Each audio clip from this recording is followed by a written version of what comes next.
Hallo, ich bin der Patrick von BP Tools und will euch heute mal meine MFT-Platten für Systemkoffer vorstellen. Die sind unter anderem für Thanos, T-Lok und Classic Sustainer sowie natürlich alle bauähnlichen wie Makita Macpac und eben auch Bosch Sortimo, also Bosch L-Boxen Sortimo und Bull 5 habe ich eben auch Platten. Ja, es hat sich einiges geändert im letzten Jahr. Die Platten sind immer weiterentwickelt worden. Ja, dazu jetzt mehr im Video. Also das ist jetzt die aktuelle Version von der MFT DTS Platte. Das DTS steht für Duo T-Lok Siebdruck. Duo aus dem Grund, weil unten eine Platte dran ist, die sowohl für Thanos T-Lok Sustainer wie auch die Classic Sustainer und auch die Macpacs und alle, wo baugleich sind, passen. Zeige ich euch später noch mit den Classic Sustainer. Und die Version hat jetzt auch die Erhöhung dran, eben aus dem Grund, dass man hier die Verschlüsse nutzen kann von den Classic Sustainern. Und der zweite Grund von der Erhöhung ist, dass man eben die Schienenzwingen auch in die Löcher nutzen kann. Es geht dann gerade so rein. Dann hat die Platte noch einen überarbeiteten Griff, der wo jetzt auch hier außen Löcher hat. Zum Vergleich mal hier die alte Platte. Die hat eben nur ovalen Griff gehabt. Da kann man keine Benchstocks oder die Festool Klemmhebel, also die Spannelemente reinstecken. Somit kann man eigentlich die ganze Platte vollständig von den Löchern nutzen. Vorher hat man eben an der Stelle hier vorne die Möglichkeit nicht gehabt. Ja. Gut, dann als nächste ist zum Maschinenwechsel hat die Platte jetzt seitlich Aussparungen bekommen, einmal für Kabelhalter, Plackelkabel und einmal für einen 27er und einen 36er Saugschlauch. Hat die alte Platte auch nicht gehabt.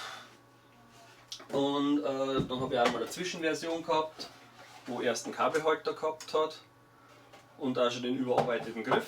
Der Griff ist aber auch nochmal zusätzlich überarbeitet worden, der ist jetzt hier raus noch ein bisschen größer bei der neuen Platte. Dann zeige ich euch mal das mit den Schläuchen. Hier haben wir ein Packschläuche und Kabel. Also wie gesagt, 27er Schlauch und Plakettkabel. Kann man sein Werkzeug wechseln, muss sich nicht bücken um die Schläuche. Die zweite Aussparung, die größere Aussparung, ist eben für einen 36er Saugschlauch. Wird zwar meistens, glaube ich, gerade für die Handkreissäge verwendet, aber man hat es lieber, als dass man es nicht hat. Gut, dann was haben wir noch?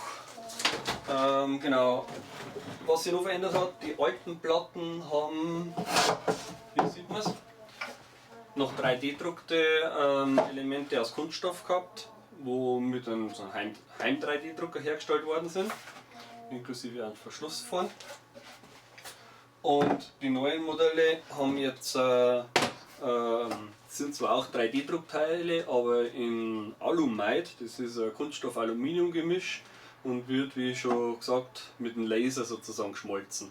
Festigkeit viel höher, wenn man es anlangt, also die kommen hier so bei mir an, das hört sich auch nach Metall an, wenn man das klopft. Kann man auch separat bei mir bestellen, muss man dann bloß auseinanderbrechen, die Pins wegschleifen, wo sie miteinander verbunden sind, dann kann man es mit 4x X Schrauben, also ich nehme jetzt hier 4x16er, kann man es dann an der Platte befestigen. Wenn ihr natürlich eine dickere Platte habt, dann kann man auch längere Schrauben hernehmen. Gut, ja, die Standardfunktionen sind eigentlich wie bei den ersten Platten gleich geblieben. Anti-Rutschgummis, T-Nut-Schienen in alle Richtungen zweimal. Da kann man eben dann seine Führungsschienenzwingen einsetzen, um das festzuspannen. Die Schienen sind eingeklebt, nicht geschraubt. Und bis jetzt habe ich noch keine Reklamationen gehabt, dass sie irgendwas gelöst hat. Ich habe auch früher noch die MDF-Platten verkauft, waren aber glaube ich gerade 10 Stück oder sowas. Da gab es einmal Rückmeldung, weil eine Schiene rausgegangen ist, da hat sich aber nicht der Kleber gelöst, sondern das MDF hat sich aufgelöst, deswegen habe ich dann die auch auf Programm genommen. Ja, so vom Grundprinzip her 24er Platten, unten die Adapterplatte 12 mm. Ja, dann zeige ich euch erstmal noch die anderen Versionen, die ich habe. Und zwar, ich nehme jetzt mal die alte, weil ich momentan keine andere da habe. Die normale MFT TTS Platte hat keine Erhöhung. Das zeige ich mal von der Seite her. Die günstigere Version, die platzsparendere Version, wird einfach aufgelegt. Die mittleren Löcher kann man dann nur für Benchstocks oder für die Festool-Spannelemente verwenden. Ansonsten ist der Funktionsumfang identisch. Genau. Dann haben wir noch eine Platte für eben die Bosch Sortimo Kisten. Die Platte ist die gleiche, völlig identisch. Nur unten dran ist Bosch, wie heißt es jetzt? Ich glaube E-Box, wo man so Werkzeugkoffer noch reinstecken kann. Ist auch noch voll nutzbar. Also da kann man dann zum Beispiel so einen Koffer reinschieben mit den ganzen Spannelemente, Zwingen und so weiter. Dann hat man das in einem und ist dann auch noch voll nutzbar. Allerdings sollte man beim Arbeiten die Schubladen rausnehmen, wenn es ein offener Schubladen ist, weil dann eben der ganze Dreck reinfällt. Wenn es so eine Sortimentbox ist, kann man halt dann eben auch mittig die Zwingen nicht verwenden. Dann muss man dann eben die Box rausnehmen und dann ist die Platte im vollen Funktionsumfang nutzbar. Ja, genau, das waren die verschiedenen Systeme. RC Bull biete ich auch an. Allerdings habe ich da jetzt keine Platte hier, die kann man aber ganz normal bestellen und wird dann direkt angefertigt. So, dann packen wir mal wieder die Standardplatte drauf. Dann zeige ich euch mal, wie man damit arbeiten kann. Also man kann auch, wenn die Platte drauf ist, ganz normal sein Werkzeug aus den Kisten nehmen, das man zum Arbeiten braucht. Natürlich hat die Platte ein gewisses Gewicht, also man sollte es jetzt, wenn die unteren Kisten zu leicht sind, nicht auslassen, weil, ist ja klar, auch wenn man mehrere Kisten aufeinander hat und will aus der mittleren was raushaben, muss man Turm auch festhalten. Gut, dann zeige ich euch mal, wie das mit den Benchstocks funktioniert. Ich habe dazu einfache Alurohre, 20 mm aus dem Baumarkt, die passen da rein. Habe zwei längere Stücke, die kann man hier vorne reinschieben und ein kürzeres Stück, für dass man einen Winkel hat. Dann legt man eben sein Material auf, kann die Schiene ansetzen und dann kann man mit der Handkreissäge 90 Grad Schnitte machen, ohne dass man irgendwie eine Kappsäge rumschleppen muss. Was auch geht, sind 45 Grad Schnitte, wenn man eben ein Dreieck bildet. Allerdings sollte man dann eine Platte unterlegen, sonst schneidet man sich in seine eigene Platte rein. Ich glaube, das wollen die wenigsten. Genau, andere Winkel gehen natürlich auch. Welche das jetzt sind, müsste man dann ausmessen, wenn man zum Beispiel das nächste Loch hernimmt. Aber ich sag mal 45 Grad Winkel und 90 Grad Winkel sind eigentlich eher die typischen Winkel. Gut.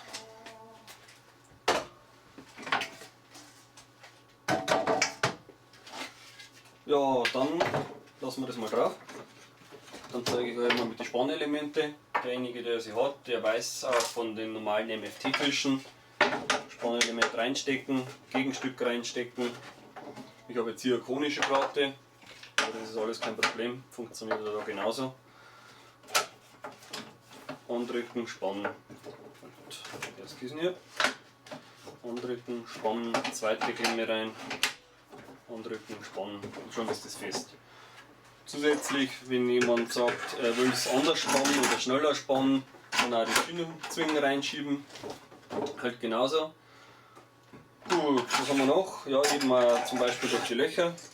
Kann man auch den Griff bei den Löchern einfädeln, festspannen. Je nachdem, wo man die Zwingen gerade braucht, so hat man keine Probleme, dass irgendwo ein Spannelement im Weg umgeht beim Schneiden oder Schleifen oder sonstiges. Man kann auch zum Beispiel runde Elemente mit der Handkreissäge genau im 90 Grad Winkel schneiden. Und da verwendet man einfach zwei Benchstocks. Legt sein Rundmaterial da an.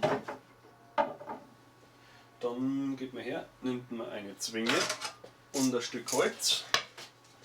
Legt das Holz da drauf. Schiebt das Rundmaterial ganz an die Benchstocks dran und klemmt es fest. Dann ist das Rohr mal fest, dann kann man ganz normal wieder hergehen, legt seine Führungsschiene hier auf, dann tritt einen Benchstock rein und schon hat man genau 90 Grad Winkel, um Rundmaterial abzuschneiden. So, dann kommen wir mal zum Vertikal-Spannsystem. Und zwar ist es zweiteilig, einmal hier Schiene an der Platte und einmal unten ein Teil an die Sustainer-Türme. Genau, das oben an der Platte dran ist einfach ein T-Nut-Profil und ein Winkel miteinander verschraubt. Das ist einfach das obere Spannelement. Und das zweite Teil besteht aus mehreren Teilen. Und zwar einmal Siebdruckplatte mit oben und unten eine Führungsschiene, also unten durchgehend für die Zwingen. Auf der Oberseite kurze Stücke, einmal hier zum Verschieben, also der Schließmechanismus. Und auf der anderen Seite ist ein flaches Aluminiumteil. Genau, das wird dann eigentlich bloß auf einer Seite das war weiter weg. So, das wird dann einfach auf einer Seite eingehängt, auf der anderen Seite dran gedrückt, den Verschlussmechanismus einschieben, zuschrauben. Das Pumpen fest, allerdings sollte man nicht draufsteigen. Also das steht auch in der Anleitung mit drin. Es hält zwar einiges aus, aber ich weiß jetzt nicht, ob eher der Koffer nachgibt oder das Element. Ja gut, dann zeige ich euch mal, wie man was dran festspannt. Platte vorstellen, 2 Zwingen rein. Machen wir das mal. Also einfach Platte dran. Nehmen wir 2 Zwingen zur Hand. Einmal hier. Und die untere eigentlich bloß noch zum Fixieren. Was auch geht, sind die Bosch-Zwingen. Die passen genauso gut in die Profile rein. Und schon hat man eine Platte vertikal sauber festgespannt. Wenn es empfindliches Holzmaterial ist, würde ich unten am Boden noch irgendwie so Gummi hinlegen, wo zum Beispiel unter die Waschmaschine drunter ist, so Gummigranulat gepresst ist, dass man eben sein Werkstück nicht beschädigt. Dann kann man oben schleifen, hobeln, was auch immer. Ich habe damit schon Bügelkanten gemacht bei Küchenarbeitsplatten, also es funktioniert einwandfrei.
So, dann sind wir jetzt durch. Wenn noch irgendwelche Fragen sind, unten sind Links zur Webseite und zur Facebook-Seite. Einfach anschreiben, dann beantworte ich euch gerne alle Fragen. Ja, und bedanke mich mal fürs Zuschauen. Vielen Dank und ciao.